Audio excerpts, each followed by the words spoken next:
Railway प्रशासन ने बुधवारी बाजार के 18 दुकानों को खाली कराने का नोटिस जारी किया है, जिसके बाद सोमवार को सभी प्रभावित व्यापारी डीआरएम कार्यालय पहुंचे और डीआरएम से मुलाकात की। व्यापारियों ने अपनी समस्याओं को लेकर डीआरएम से चर्चा की। बिलासपुर रेलवे स्टेशन के पुनर्विकास परियोजना के तहत रेलवे प्रशासन ने बुधवारी बाजार की 18 दुकानों को खाली करने का नोटिस जारी किया है।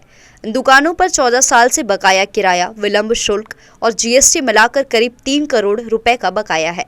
रेलवे ने दुकानदारों को 7 दिनों के भीतर दुकानें खाली करने और बकाया राशि जमा करने का निर्देश दिया है। सोमवार को सभी प्रभावित व्यापारी डीआरएम कार्यालय पहुंचे, जहां उन्होंने डीआरएम से मुलाकात कर अपनी समस्याओं से अवगत कराया।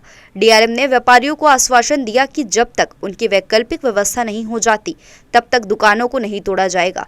साथ ही नए अलॉटमेंट का भी आश्वासन दिया गया है। लाइसेंस शुल्क पर भी डीआरएम ने राहत का वादा किया है।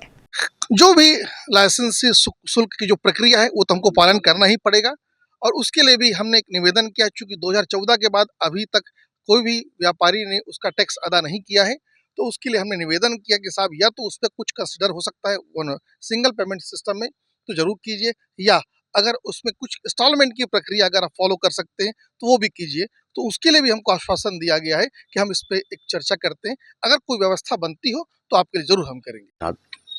बैठक हुई, उन्होंने कहा भाई आप क्या चाहते हैं, कोर्ट जाना चाहते हैं या कंप्रोमाइज़ करना चाहते हैं। हमने कहा साहब हम कंप्रोमाइज़ करना चाहते हैं, हमें विकल्प कोई भी दुकान रास्ता दिखा दें कि हमको यहाँ पे दुकान दिया जाएगा, हम कोर्ट केस नहीं लड़ना चाहते। तो उन्होंने कहा ठीक है हम उसी करेंगे, जब तक कि आप लोग की विकल्प व्यवस्था नहीं हो जाती तब तक कि आपकी दुकान नहीं हटाई जाएगी, बशर्ते किराया आप लोगों को जमा करना पड़ेगा।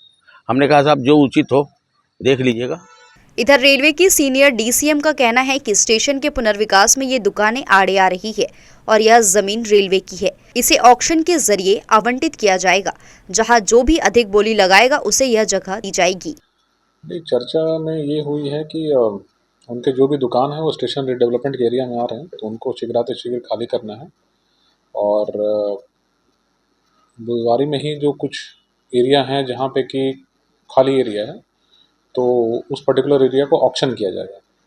ऑक्शन किया जाएगा और जो सबसे हाईएस्ट बिडर होगा जिसको वो मिलेगा, तो वो रेट में इनको ऑफ़र किया जाएगा कि आप ये रेट पे उसको ले सकते हैं, ठीक है। और यदि लेते हैं तो उनको अल्टरनेटिव दे दिया जाएगा कि आप अपना वहाँ पे दुकान संचालित कर लीजिए, और नहीं लेते हैं तो उस सूरत में उनको खाली करना पड़ेगा।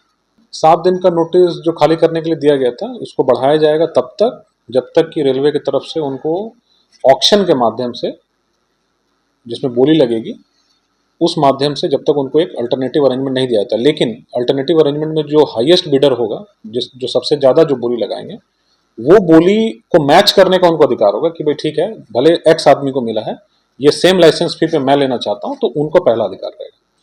नहीं, देखिए उनका जो बकाया राशि है वही उनसे मांगा गया है, और बकाया राशि चूँकि काफ़ी समय का था तो काफ़ी मतलब उनको लग रहा होगा बड़ा, लेकिन अभी जो रेलवे में जितने भी टेंडर ठेका जो भी होते हैं, इस तरीके का लाइसेंस फी जितना उनका आया है वो तो नॉर्मल है, कोई बहुत ज़्यादा एग्जॉर्बिटेंट भी नहीं है। केंद्रीय राज्य मंत्री तोखन साहू ने भी रेल मंत्री से मिलकर व्यापारियों की समस्याओं को उठाया और अधिकारियों और व्यापारियों के हित में काम करने के निर्देश दिए हैं। स्कूल की बाउंड्री भी इस परियोजना की जद में आ रही है, जिसमें रेलवे स्कूल का कुछ हिस्सा भी शामिल है।